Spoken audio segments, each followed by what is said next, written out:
Hey guys, how's it going? I'm making this video to explain why once saved, always saved is essential for salvation. If you guys have been enjoying the videos, make sure to leave a like, comment, and subscribe. God bless. I'm trying out music in the background. If you guys like it with or without music, let me know in the comments below. Alright, so once saved, always saved is eternal life or everlasting life. This is a promise that Jesus Christ gave us that whoever believes in him has everlasting life.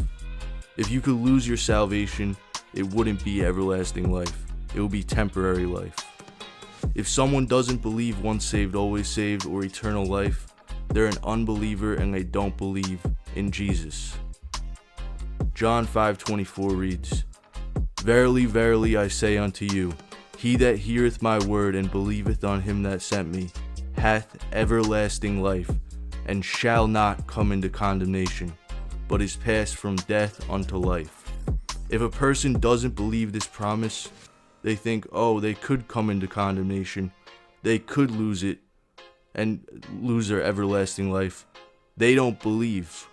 They are not trusting in Jesus Christ. They're trusting in themselves to keep themselves saved. If we could lose our salvation, then it's based on our performance, not Jesus. There's clear passages all throughout the Bible that talk about everlasting life, eternal life, and the verses that they use to say that you can lose it, they twist out of context and they're obscure verses. They don't go by the clear verses like we should do to interpret the Bible. And they're trusting in their works, because works salvation.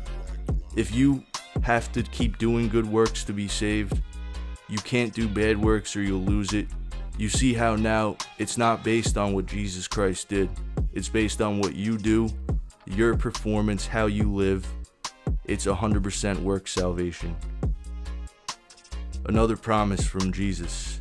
"For God so loved the world that he gave his only begotten Son, that whosoever believeth in him should not perish, but have everlasting life." God is true to his word. This is a promise that he gave us, and people who don't believe in this, they think, oh, you need the works, you could lose it, you gotta stay in the faith, you gotta abide. That's garbage. They're teaching you work salvation, and this isn't essential to the faith. If somebody doesn't believe once saved, always saved, I don't consider them a brother. They aren't in the faith. They're believing in work salvation. They're a goat. John 3:36, another promise from Jesus. "He that believeth on the Son hath everlasting life, and he that believeth not the Son shall not see life, but the wrath of God abideth on him." Notice how he said, "He that believeth on the Son hath everlasting life." That's present tense.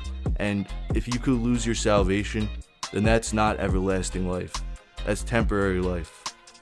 If you could lose your salvation, then it's based on what you're doing. It's not based on this promise.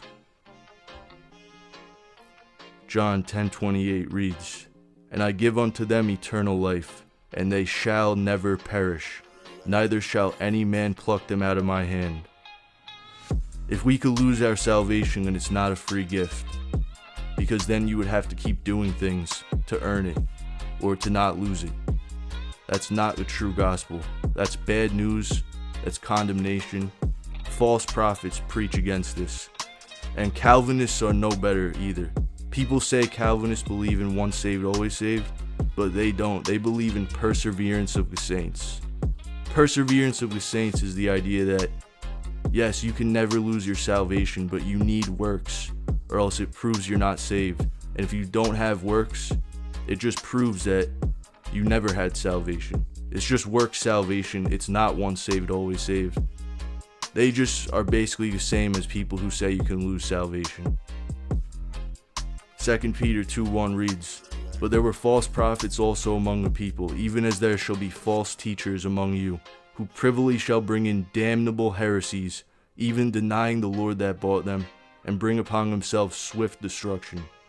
There are false teachers among us, and you know them by their fruits. That verse where Jesus was saying, "Ye shall know them by their fruits," that was talking about false prophets. and their fruits are their teachings.